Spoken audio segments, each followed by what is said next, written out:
Utopie et intelligence artificielle. Quelle place prendront les robots dans un futur proche? Demain, ces machines seront encore plus présentes dans notre environnement et prêtes à relever de nouveaux défis. Comment envisager la relation entre l'homme et le robot? Son utopie serait de construire un monde où les machines seraient au service de tous pour améliorer la qualité de vie de manière intuitive. Un monde où ces robots, plutôt que de prendre le pouvoir, nous permettraient d'être plus humains. Alors mon rêve, moi, ce serait que les robots soient des outils intuitifs à utiliser, des outils pour lesquels on n'a pas besoin de réfléchir, pour lesquels on n'a pas besoin d'avoir fait des années d'études pour savoir s'en servir. Quand on regarde la technologie aujourd'hui, on a l'impression que c'est un peu nous qui en sommes les esclaves. Demain, moi, j'espère que les robots seront intuitifs. Par exemple, pour une personne amputée qu'on équiperait avec une prothèse robotisée, il est évident qu'on souhaiterait que cette prothèse se comporte comme une jambe biologique dès qu'on l'installe, dès qu'on la place sur soi. Il ne s'agit pas de commencer à devoir la redémarrer 5 fois, à devoir la programmer avec des tonnes de lignes de code. Non, il faut que ces robots soient intuitifs. Et ça, c'est un peu le rêve que l'on poursuit dans les domaines de la robotique bio-inspirée, c'est de faire des robots qui se comportent un peu comme nous pour qu'ils soient intuitifs à l'utilisation.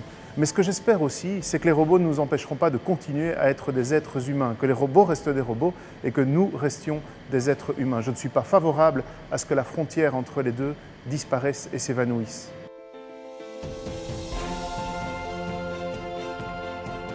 Le bon exemple du robot médical qui permet à un médecin de mieux faire son travail, de pouvoir passer plus de temps de qualité avec son patient parce que toutes les tâches qui sont laborieuses pour lui peuvent être faites par le robot, ou simplement parce que le robot va permettre d'avoir un geste thérapeutique qui est moins invasif pour le patient, qui fait moins peur, qui invite à moins d'effets secondaires. Tout ça, pour moi, peut contribuer à redonner du temps de qualité et du temps pour les humains.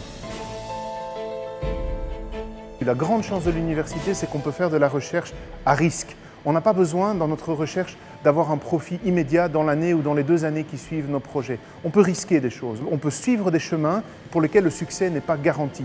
Et ça, c'est évidemment une grande chance qu'on a à l'université et que sans doute personne d'autre ne peut faire. Peut-être que si je dois jouer Madame Irma, je vais dire que dans 10 ans, on aura autour de nous des robots qui se comportent de façon fiable, toujours dans des tâches bien délimitées, pour faire quelque chose pour lesquelles ils ont été programmés.